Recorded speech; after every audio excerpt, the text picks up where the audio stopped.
Tough luck, Steph. Was there anything in Alex's game that surprised you today? It was a difficult first round match. I knew I was dealing with a pretty serious opponent because I've played him before and I've lost. So I knew coming into this match that things don't suddenly change. He's someone that there is a reason he beat me in our previous encounter. So I knew I had to be on top of my game to try and win this match. And I had a very slow start to the match in terms of finding my movements and just dominating from the serve place one. It wasn't really the way I'm expecting it to work,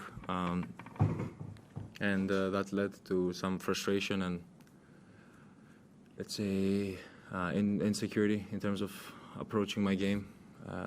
These are important shots in tennis, and if you're not able to deliver them at your highest intensity, that's really difficult. I also felt like didn't have enough power in my shot today, so I ended up playing a bit more and having to kind of work twice or three times more every single point to try and win it. So I just hope I'm able to retrieve that back and use that as a strength that I have within my game. We'll open up to questions. Scott first. Scott Smithson, The Age, commiseration of the defeat. Can I ask about the Tennis Australia's innovation with the coaching pod? You've had experience with just one match now far. Have you got a view whether you like the idea or whether it's too early? It's not something that bothers me right now. It's not something that I've been thinking about since the match has been finished. I have no comments on it. I hope they're happy with the new change. I have more serious things to think about now than the pod. Matt. Steph, tough luck. Casper mentioned in November that he felt like sort of the game had changed and he had to make some big changes in his game in terms of how he was brought up and playing. And I'm just sort of curious, is that stuff that you've pondered that, with this sort of new generation of players, that to keep up with them? When I came around in 2018, the game was very different to what it is now. It wasn't as physical.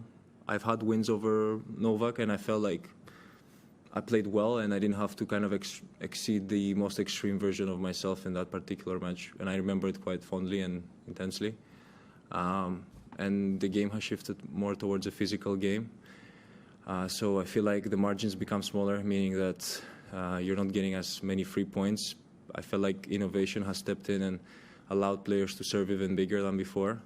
I'll definitely put emphasis on that. When I played years ago, I felt like it was less powerful in general, the game, and it was still physical, but it was not as big as it is now. So I do feel like power has taken over, meaning that everyone can hit hard now. So you just gotta have to be precise as well, combine those two, and you have the ultimate player. David. David Law from the Tennis Podcast. As an extension of that, you've had a lot of success at this particular tournament over the years, semi-finals, final. You made your big breakthrough beating Roger here. I just wondered, do you feel differently within yourself now to maybe when you were 20 and it was, I guess, new? Yeah, for sure. I had a fresher mind back then, and it seemed like I was hungrier in a completely different way than I am now. I would definitely say that one thing that stood out the most back then is that I had this hunger to try and make a life out of tennis and to try and have a good beginning in my tennis career and my tennis journey. And it was very different to what it is now. I have been quite well established in the last couple of years, and I've seen the game and I've seen all kinds of variations of game around the tour. I've done the tour over and over again, the same circle of tournaments and events, and I've experienced what it is to be on the ATP Tour.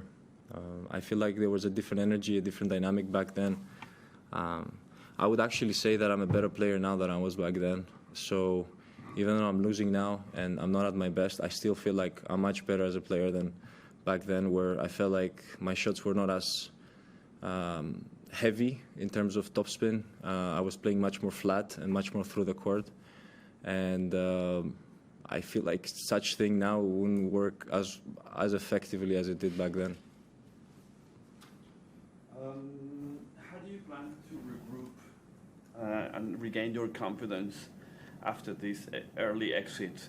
I mean, Alcaraz talks about sometimes taking some breaks depending how you feel on the tournament. Is that an option for you, choosing a little bit more where to play or not? I have no idea. I haven't discussed this with my team, so I don't really know what my plans are.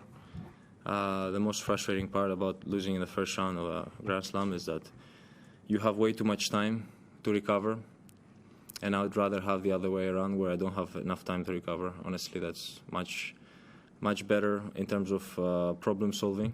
So it just sucks in a way that, you know, I'll be hanging around for quite a while now before my next tournament comes in, and you know, with my competitive nature, I feel like these type of things are not really ideal for me.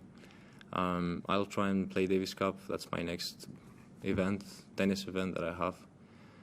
I hope things go well there, and then, you know, it's the Middle East that pops up on the calendar, and that's going to be in quite a few weeks from now, so I have plenty of time. Last two, there and there. Stefanos, you pulled out of the doubles right before this, the draw was released. Was there a reason for that, and how are you feeling physically? Well, it's quite ironic. My whole goal was to try and go deep into the Australian Open, and, you know, I knew that the first thing that I had to consider is not play doubles. I guess karma hit me, and I was not able to deliver or play the way I was hoping to at this year's event. The whole purpose was just to save up on some energy and be fresher, hopefully, in the deeper draw of the tournament. Last one. From Stevie. What do you think about the new player box on court, especially with real-time statistic and? He was asked the same question at the beginning. But he did. What statistic? Statistic with the coach. It's new. It's great. It's good for tennis, and I hope it continues.